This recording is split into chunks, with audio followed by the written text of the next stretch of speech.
Hoje nós vamos falar sobre emergência obstétrica e agora focado em algo chamado de sepse materna. A sepse, ela tem uma série de fatores de risco. Sepse lembra infecção, lembra febre, entre outros fatores. Então, são fisiopatologias variáveis que provêm de uma resposta instável do hospedeiro à infecção, que acarreta lesões de órgãos e pode atingir qualquer órgão, causando óbito em um curto período de tempo. Tá. Cariomiomite, infecções de membranas e líquido amniótico. Endometrite puerperal, uma infecção do revestimento do útero após o parto ou cesariana.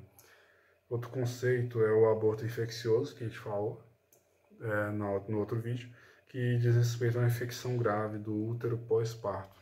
Aí, novamente, associado à febre. Fascite necrotizante, a infecção grave de ferida cirúrgica. Necrotizante, fascite, feridas cirúrgicas. Todos esses fatores estão ligados à sepse materna de pessoas em situação de obstétricas. Agora, quais são os fatores de risco obstétricos que devem ser considerados para uma sepse? Corrimento vaginal, antecedente de doença inflamatória pélvica, antecedente de infecção por Streptococcus, mas é do tipo B, gestação múltipla, também é um risco, produção de reprodução assistida, amniocentese, cerclagem, parto prolongado, também é um risco na sepse. Retenção placentária, aí a gente lembra de aborto incompleto, mas enfim. Fatores de risco não obstétricos. Vamos levar em conta sempre o que? Obesidade. A obesidade é algo quase que global, né? Diabetes e hipertensão geralmente são doenças casadas que estão associadas a diversos outros fatores e sinais e sintomas, né? Mas enfim, obesidade, diabetes, tolerância à glicose, imunodeficiência, se essa pessoa tem um HIV ou ela está tomando imunodepressores ou algo do tipo. Se é uma pessoa com idade maior do que 35 anos, então chega um período que a gestação ela começa a trazer risco para a pessoa, então maior que 35 anos. Vulnerabilidade social, às vezes uma pessoa que está em situação difícil, até em situação de rua, também é um risco, não vai ter o acompanhamento devido. Malária, tosse produtiva, sinais uterinos, febre maior que 39, frequência acima de 100, frequência cardíaca, edema significativo, hipertensão. Quais são os sinais laboratoriais? Leucocitose, maior que 12.000, leucopenia, menor que 4.000, glóbulos com mais de 10% de formas imaturas, proteína C reativa, etc. Laboratorial não faz muito sentido no pré-hospitalar aqui. Síndrome de disfunção orgânica, hipoxemia arterial. Hipóxia lembra a redução da oferta de oxigênio. Quando a gente lembra de anóxia, a ausência de oxigênio, e necrose, morte celular. Então, um leva o outro. Se você não conseguir reverter a situação, vai gerar uma necrose, e a necrose é a morte do tecido. Coagulopatia intravascular, coagulação do íleo paralítico, trombopneia, estado mental alterado, ansiedade, ou então até inconsciência, aí é neurológica, enfim, disfunção miocárdica, disfunção adrenal, insuficiência hepática, ou bilirrubemia, não sei falar, mas lembra da bilirrubina em excesso. Critérios de rastreio rápido, é o que? SOFA. Utiliza a barreira Leighton para identificar pacientes com maior risco de disfunção de desfecho desfavorável.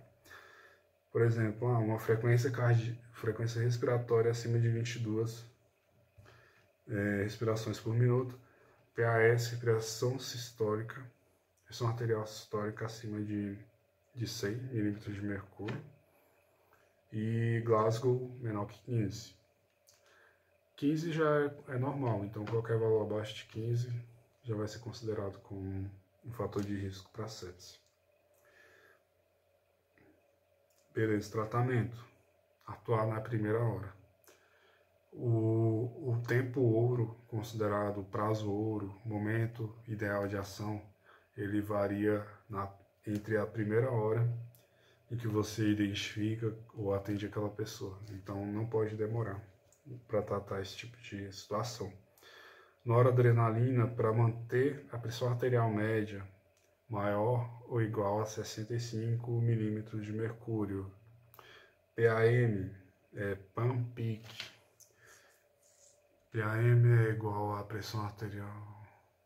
PAM, pressão arterial média é igual a PIC. Enfim, eu não vou lembrar a fórmula agora. PAM-PIC, pressão. PS, eu não lembro a fórmula de PAM-PIC, mas enfim. Será que é isso mesmo? Enfim. Tratamento. Tentar manter a pressão arterial média maior ou igual a 65. Hemorragia pós-parto. Tá. O que eu tenho que levar em consideração na hemorragia pós-parto? Lembra muito os graus de hipovolemia relacionados ao grau de perda volêmica. Grau 1, grau 2, grau 3, grau 4. No quadro de perda volêmica, você tem 750 como referência. Mas vamos pegar essa primeira parte aqui, que a hemorragia pós-parto ela vai acontecer até 24 horas após o parto. Passou de 24 horas, já não vai ser considerado relacionada com o parto, de acordo com essa classificação. 500 a 100 é uma perda volêmica menor. 100 o que? 500 a 1000 ml. De 1000 ml ou mais já é uma perda volêmica maior. Então eu vou ter uma atenção mais maior em relação a isso. Mais maior não. Uma atenção maior em relação a essa perda volêmica. 500 a 1000. 500 a 1000, qual a referência? Porque você pegar algo, estimar esse tipo de hemorragia é muito complicado. Então, há uma forma de estimar isso de um jeito mais popular, que a pessoa consegue fazer no dia a dia, que é o absorvente. Então, de 500 a 1000 ml, vão ser 3 a 5 absorventes. De 1000 a 1500, de 5 a 7. E de 1500 a 2000, de 7 a 10 absorventes. Maior que 2000 são maior que 2000 ml, são considerados 10 ou mais absorventes, certo? E a partir disso, você tem uma noção da quantidade de sangue que aquela pessoa está perdendo e da gravidade da situação, da hemorragia pós-parto, também conhecida como HPP, hemorragia pós-parto. Também é levado em consideração o tônus uterino mole, incapaz de contrair, são 70% dos casos e deve ser resolvido com massagem uterina, uteritônios, oxitocina, misoprostol e etc. Também pode se utilizar para ajudar a conter essa hemorragia decorrente de uma atomia uterina, o balão de tamponamento. Aí, como assim o balão? Você vai encher ele com ar? Não, vai encher com soro e vai inflar ali dentro, colocar com soro até gerar uma pressão capaz de conter aquela hemorragia, certo? Trauma. Trauma é responsável por 20% dos casos de hemorragia pós-parto e são lacerações no colo do útero, na vagina ou no períneo. enfim. Esses traumas são... Eu posso ter uma rotura de inversão uterina e hematomas. Manejo, inspeção visual e sutura. Certo? Quando a gente fala de tecidos, são 10% dos casos de hemorragia e estão relacionados à retenção de restos placentários, placenta creta, que é inserção anormalmente profunda, e 10% dos casos são relacionados ao tecido uterino, tecidos, placentas e etc. Tratamento é exploração manual ou cirúrgica, aí já foge do do pré-hospitalar. Trombina lembra o quê? Coagulação. Então, o distúrbio de coagulação, coagulopatias pré-existentes ou adquiridas, que vão ser responsáveis por 1% dos casos, é muito pouco. E o tratamento são plaquetas,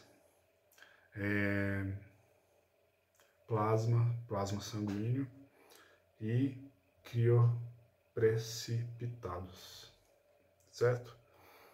Agora vamos pegar sinais de baixo, médio e alto riscos relacionados a hemorragias pós-parto. Quais são? Baixo risco, ausência de cicatriz, gravidez única, 3 ou mais partos vaginais, ausência de distúrbios de coagulação e sem história de hemorragia pós-parto. Tá? Sem histórico de hemorragia pós-parto. Agora, risco médio, cesariana ou cirurgia uterina prévia. Pré-eclâmpsia. Pré-eclâmpsia, a gente vai falar mais na frente. E hipertensão gestacional leve. Beleza. 4 ou menos partos vaginais, histórico de atonia, obesidade materna e IMC maior que 35.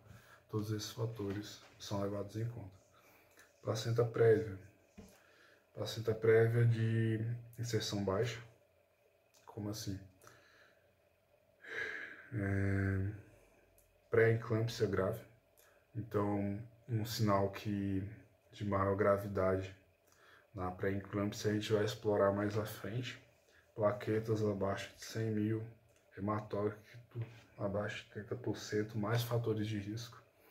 Coagulopatias, distúrbios de coagulação.